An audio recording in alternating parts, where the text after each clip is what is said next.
Patrick, the first time we met, you were 14 years old. You had come down. Yeah, at one time you were. Sometimes you still act it now, and that's refreshing in itself. You had come down to New York with a few guys. Maybe you had a coach. I don't know. Right. You're playing the Southern Open. John, the day before, wins Wimbledon. The press was all over. They wanted me to get you. I came to you and said, are you okay with it? You said, as long as it's after my match. I'm very proud of John. How proud is that McEnroe family? What was it like growing up with John as a brother? Well, here we are 35 years later, Kaz, and we're both still around the game of tennis. We love it. It was great growing up. It had its challenges for me, like you said, when I was just a young kid, all the press and a lot of attention, and so that took some getting used to. And my dad used to always say to me, don't get upset like your brother out there because, that's not good. Everybody's watching you. So, I was a little more laid back. We need one nice guy in the family? Yeah, well, different. So I was a little more laid back anyway, but it's been an awesome ride. It's still an awesome ride. Still proud of my brother and very happy to be working alongside him quite a bit in TV. So very, very blessed. John, Patrick, McEnroe, and Kay. Yep. Raised three sons, three very successful sons, you, John, and Mark. What kind of admiration do you have from them, and what did you take from your experience being one of their kids that you pass on to your kids, Patrick? Well, first of all, it's understanding and, finding something that my kids are passionate about, whether that's tennis or gymnastics or ballet or art, whatever it is. And I think our parents, they didn't know anything about tennis when we first started. Is that playing. right? No, they knew nothing about tennis, and they learned quickly. They're still learning probably, but they pretty much stayed out of it. My dad thinks he knows a lot.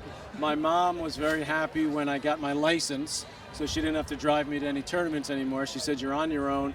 We had a real good balance, I think, of support for things that we were passionate about and wanted to do, but also independence, letting us do our own thing and sort of make our own path. So I think it was a good balance, and I'll certainly try to bring that to my daughters.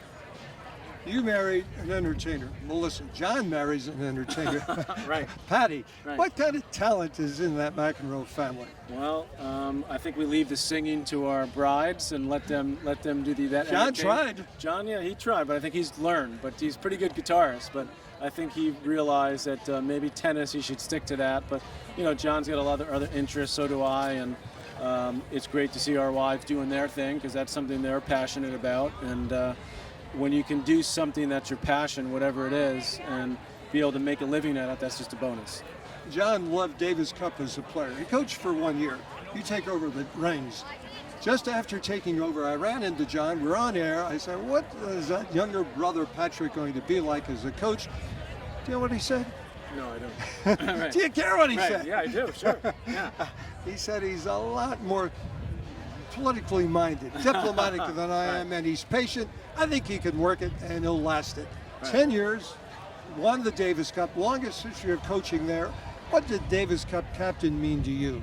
Well, it meant the world to me, and I think, being political would be one way to look at it. I think another way to look at it was being, as you said, patient and understanding that, it's all about the players. It's not about the captain. The captain just sort of sets the tone, but it is about the players. And the first thing that I did when I became captain was reach out to the players and get the players that wanted to play. And started young, you kept them with you most of the way. Exactly. And Sampras and Agassi played a little bit, but they were towards the end of their career. And we had a great group of young players that were very eager, like Blake and Andy Roddick, who was our leader for so many years, and the Bryan brothers and Marty Fish. And the great thing about them was that they really got along well, and they were a great teammate. So it didn't really matter what I did, once we got rolling. And they were just a great group of guys. We had a lot of great experiences going on the road together and ended up winning the Davis Cup. But that was obviously the pinnacle, but just the journey of being with those players and being there supporting them was awesome.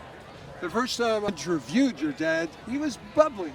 It was the day that you were having your original broadcast, and he couldn't be fast enough in the parking lot trying to get back to you to hear you. He was bubbling. You talked a little of some advice that he had given you.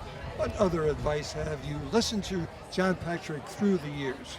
Well, he was, I remember one time he told me when I was playing a doubles match in the 12 and unders in Louisiana, and I we were getting whooped so badly that I started staying back, serving and staying back, which of course nowadays is fairly normal. But when we were learning how to play doubles, it was, you go to the net, you work on your volleys, and that's how you become a better player. And my dad got very upset with me because I first of all, I was acting up on the court, but second of all, that I started staying back. And he said, "You don't stay back in doubles." I was like, "Dad, I was getting my butt kicked." Because no, it's all about learning. And he says, "I don't care if you lose. I don't care what happens. You just go out there and you try your best, no matter what you do." And that was something that I think we always heard from him, especially, that you go out there and you can get upset here and there, but you try 110% and you play the right way. I loved you.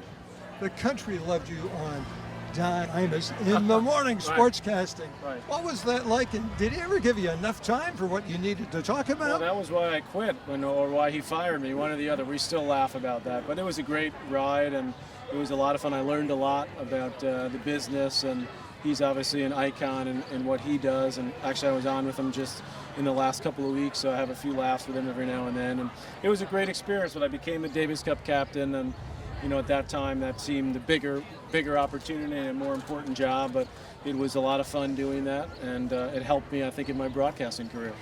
Absolutely. You headed up the USTA player development. You took over as general manager. These kids now that started with you are really coming forth. They're having impressive wins. What gratification do you get from that? Well, I think I'll get a lot more gratification when I see them doing well on the biggest stages in pro tennis. And I think that's going to happen within the next couple of years. So it was a full team effort, not just with the staff that worked under me at the USTA, but these kids and their coaches and their families. And I think we realized about halfway through there was a lot of that connecting with the community that we had to do. And I think we put some good systems in place to help overall with coaching in the country, and listen to some of the great coaches that are out there, and also groom our own staff. So it's exciting. We always said it was about a 10-year plan for the boys, and we're about 7-8 years into it. And I think you're going to see in the next 2 or 3 years we're going to have a real good group of professional players. But to see the hard work of our coaches and our staff pay off with the kids doing well and the juniors is the first step, and that's great. And obviously the next step is now the next couple of years. This guy is the king of time management. Davis Cup coach, Yep. junior development, and broadcasting all at the same time. I send him an email at 11 o'clock at night. 10 minutes later, he responds. I was feeling good because I thought I was special. But then all the other guys say, he does it to me also. You are special, guys. Well, you bring out special things in people, Patrick. Sweet. Thank you. How did you do it? How are you doing? Well, I'm not doing as much now, which is nice. I've had a little break to spend a little more time with my family, and I always spend a lot of time with my family anyway. But those little devices you have, those can be a pain in the butt, but they can also help manage your life and do those kind of things. And I always try to focus on what I was doing at the moment and give my full energy. I think the fact that I did television actually helped me in my USTA role. It gave me a little different perspective, and I think that platform helped. Maybe by the end people got a little sick of it, which is understandable, but it was a great run, and I'm going to still be involved, and I'm still communicating with a lot of the people on the staff there, and they're continuing to do a great job. 2 quick questions and we finish up because you got a busy day, Patrick. You and John do the booth together. You can go either way. You can do the color, Right. You could do the play-by-play. What do you enjoy more? Well, that's a Do good you question. prepare differently for one role versus the other? Yeah, I think preparing for the play-by-play is a little more, you have to do a little more homework, especially on, maybe some of the players that you don't know. But I've tried to develop all those skills over the years, and even hosting once in a while in the studio, which I did as well. So I think it once you do it and you get into a routine, the preparation's not that different. Probably I enjoy the color commentary a little more. But really, in tennis, it's not, when I do it, I don't try to differentiate. I try to be who I am, and not be a strict play-by-play guy and not be a strict color guy. And I think tennis, you can do that a little bit. And, we have a great team at ESPN, and Cliff Drysdale, who was my mentor for many years. Who I love. Beautiful guy. And he's still great. And obviously to be able to work with my brother and Chris Fowler and Chris Everett and all the people there. Shriver was here yesterday. And Mary Jo, Brad Gilbert, Darren. So we have a an amazing team, and I think everybody enjoys it. Let's keep talking a little broadcast. John does 2 shows, The Chair and McEnroe. Right, What right. was the family saying about that show, The Chair, and why didn't he ever get you on there? Well, that's a very good question. I think I don't think we were saying much about those shows. I think the critics said enough. It was, but that's always John. I love that show, The Chair. The Chair was interesting. Very interesting. And I think it was cool that John always tried things out of his comfort zone. And I think I've always really admired him for that, because he could obviously just rest on his laurels and be John McEnroe, the legendary tennis player. But he's tried a lot of different things, and some of them have worked, some of them haven't. But that shows the kind of person he is. He's very passionate, and I think that they lasted probably about as long as they should have. You were coaching on an interim basis, part-time, Andy Roddick. Can we ever see you coming back?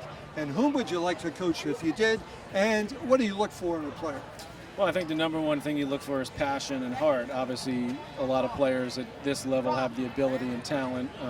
Some have extraordinary ability. I'm not sure I'm ever going to get into full-time coaching, because I think that probably in the best world should be a full-time commitment. I know that there's a lot of players that are having some part-time legends. I'm not a legend, so that I don't bring that to the table, but it was great, helping out Roddick when I did. He just called me and asked me for help, and that was a part-time thing, and so I love that. But I'm very happy doing what I'm doing, and I love broadcasting and working for ESPN. They've been awesome to me, so hopefully I can do that for a few more years. I am going to let you go, but let's keep alive our love of the game together. Patrick You got it, McEnroe, Cos. beautiful to see Thank you you. so much. Great to see you. The Cos rocks.